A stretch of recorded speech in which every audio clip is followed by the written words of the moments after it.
สวัสดีครับวันนี้มาหลวยผ้ามาตากในทางด่วนๆของน้องแบ้งนะครับลูกไส้นาทิตนะครับงวดก่อนเพิ่นบอกพอช่วงเย็น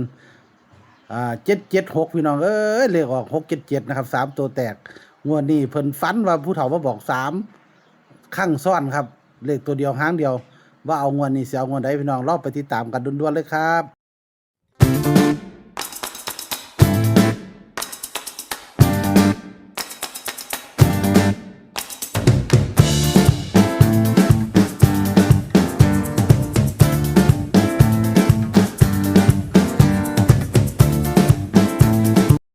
สวัสดีครับนาทิตครับ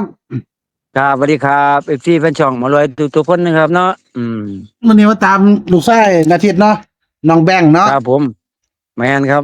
เพิ่นคือว่าเพิ่นเคยฝันทีหนึงแต่ได้3ตัวแตกเด้อล่าแมสุดต้นวันองโดนเนี่ยศุกร์นี่แหละวันศุกร์นี่แหละวันศุกร์มันบ่บอกอยู่ครับแมนบอกแล้วรวยเป็นแน่เพราะว่า อืม ก่อน ก็บอก เลย เราไว้แน่ว่าเด้พอว่าคำพูดเดี๋ยวมาลงให้เขา คำพูดแมนเรียกคำพูดแล้วก็นั่นไหนน้ำแน่เพราะนะว่าบ่เรียกตัวเก่าบ่เอาดอกนะ เพิ่นบอกตัวใดโอ้ยแมนบอกเพิ่นว่าเรียกตัวเก่าก็เลยว่าบ่ต้องไปเรียนดอกนะเฮ้ยเพราะนะว่ามึงฝันได้ตัวใดโอ้ยก็ฝันได้ครั้งนี้เที่ยวก่อนเนาะบ่เลี้ยงเที่ยวก่อนเนาะ อืมเบิ่งที่มันออกมันสุกกันน่ะเพิ่นบ่บอกข่อย3ตัวเลยดิเพิ่นน่ะว่า776เพิ่นนี่แหล้วมันบอกนะโอ้ที่ตอนมันออกแล้วก็โทรไปบอกเจ้าก่อนสินะก็บอกเจ้ามันคำโพดนะอืมมันเลิกงานมัน6โมงเนาะอีกทุ่มนึงมันยังมาฮอดเนาะครับเรียกออกมันก็เป็น677ที่เนาะดอกกันบ่แม่น6 7เด้อครับแต่ว่าเพิ่นได้มา776แม่น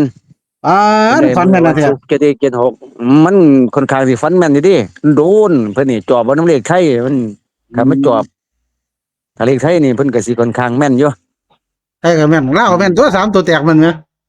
แม่นอยู่มื้อคืนเพิ่นก็เว้าเนาะว่าเรื่องความฝันด่วนเลยเนาะเพิ่นวางได้เพิ่นน่ะมาบอกเพิ่นตัวเดียวว่า3เที่ยคนมาบอกนะ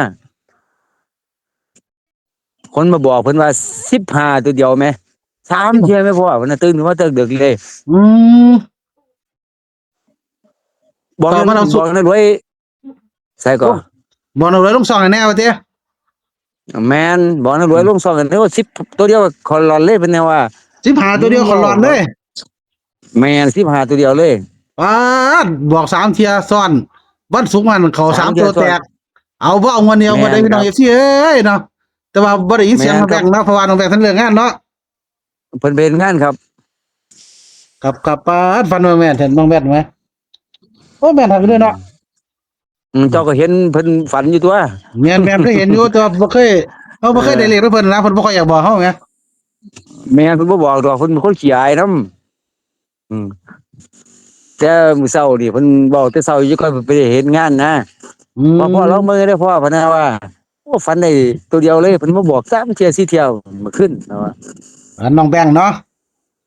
ครับอืม15ตัวเดียวบอก3เที่ยแม่น15ตัวเดียวบอกเอาพี่น้อง3เที่ยเอาเด้อครับสายด่วนเนาะเดี๋ยวมาเลยฝากลงให้เพราะว่ามันสิบ่ทันคำก่อนเนาะแม่นสิคำก่อนเอาขอบคุณหลายๆครับอาทิตย์ครับครับสวัสดีครับครับสวัสดีครับ